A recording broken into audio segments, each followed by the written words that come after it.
Welcome to part 3 of our series, Compassionate Dialogue 101, Quick Communication Tips for Problem Solving and Healthy Conflict Resolution.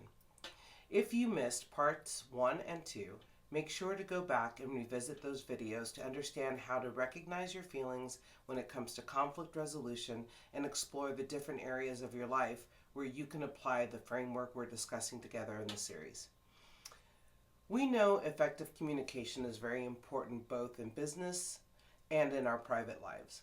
It helps us to better understand people and situations, navigate diversity, and build trust and respect. It's also true that if we only surround ourselves with people who think like us, we miss the opportunity to learn and grow. And contrary to popular belief, engaging with different perspectives and an open mind actually keeps us balanced. Today, we're going to discuss one of the biggest obstacles to effective communication, our tendency to jump to conclusions. We often latch onto a phrase, an idea, or an action, and off we go, creating a story in our head. One tool critical to help us overcome this problem is the Cycle of Inference. By using it, we begin to understand how our thinking can become conditioned if we're not conscious of external influences. It also explains why there are so many differing perspectives. We each bring our lived experiences to each situation, and based on those experiences, we add meaning to what we see. If we are fixed in our thoughts and beliefs, we can continue to reinforce those limiting behaviors by seeking that which resonates with us. However, if we wish to continue to grow, we have to remain open to new information, differing perspectives and ideas, and be willing to change our minds, releasing attachments and beliefs that no longer serve us. So let me give you an example.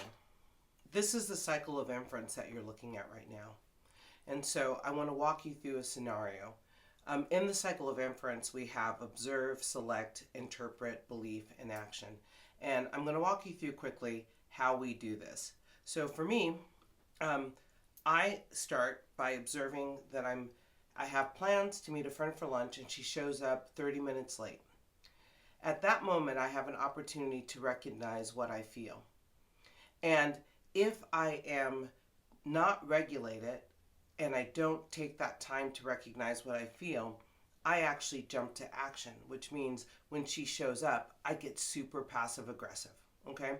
And that's not really helpful to anything. We don't have a good lunch experience. I'm annoyed with her. She's annoyed with me. And it kind of just ruins the whole thing. But what the cycle of inference does is it allows me to self-regulate. So now if I observe that she's late and that I know that my go-to is passive-aggressive, I have this opportunity to actually check in with myself. So what do I recognize? I recognize that I've checked out, that I'm angry and frustrated, I feel rejected, devalued, and I get this passive-aggressive action. So in that moment, the opportunity is for me to look at what information am I selecting. And so in this case, I selected that she didn't apologize, that she's often late, and that and the part about reflecting here is that this last question is the most important because it says, what don't I know about what's happening, right?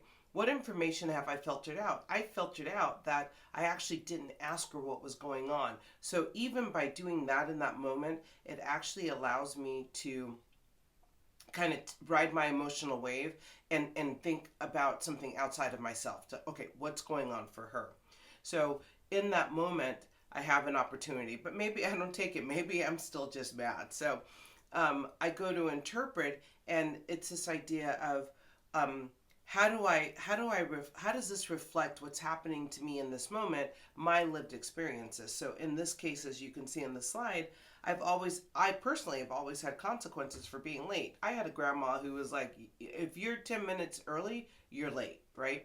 And so how do I take into account that my lived experiences are impacting how I am reacting to my friend in this moment? So in interpret, this is familiar to me because I feel undervalued. So she's triggering things in me that I may not have really thought about. And so when you use the cycle of inference, it is an opportunity to actually slow things down and to figure out, okay, what's mine, and then what's the situation, right?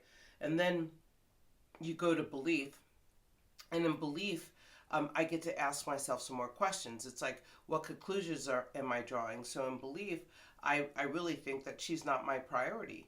I feel like she may be self-absorbed. She doesn't value my time. And then again, that last question, does this describe the whole picture? And in this case, if I'm really willing to reflect, it's likely no. Because again, if we go back to the select piece, I never really asked what was going on for her. Even though she didn't share it, I could have also taken the responsibility to ask, right? And then I move to action.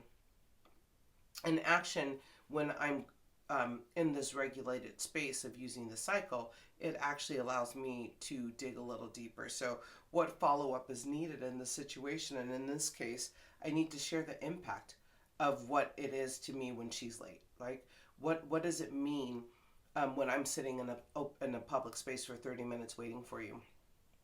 I also have to figure out that I have the opportunity to ask what's going on for her, right? And then the action that I get to take when I am grounded is that rather than being passive aggressive, I actually get to like set boundaries for how I want to move forward with this friend. Because if I don't set those boundaries, that passive aggressive behavior will likely mean that the next time she reaches out, I'm going to be like, no, I'm not interested, right?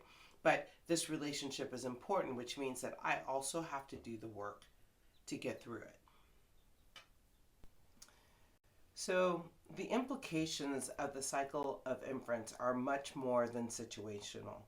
In the example that I just shared, even when I think of this friend outside of the context of trying to set up a time and place to meet, my mind might automatically jump to conclusions or beliefs, reinforcing them. By using the cycle on the intrapersonal level, we begin to identify some patterns and fixed mindsets that we may unknowingly still be carrying. When we bring this to awareness, we start the process of healing and healthy conflict resolution. This week, think about a situation that's been troubling you and explore if using the cycle of inference as a guide might make a difference. You might be surprised what the difference it does make. Next week, I'll share a new tool to help you on your journey. Thank you for being here with me, and stay tuned.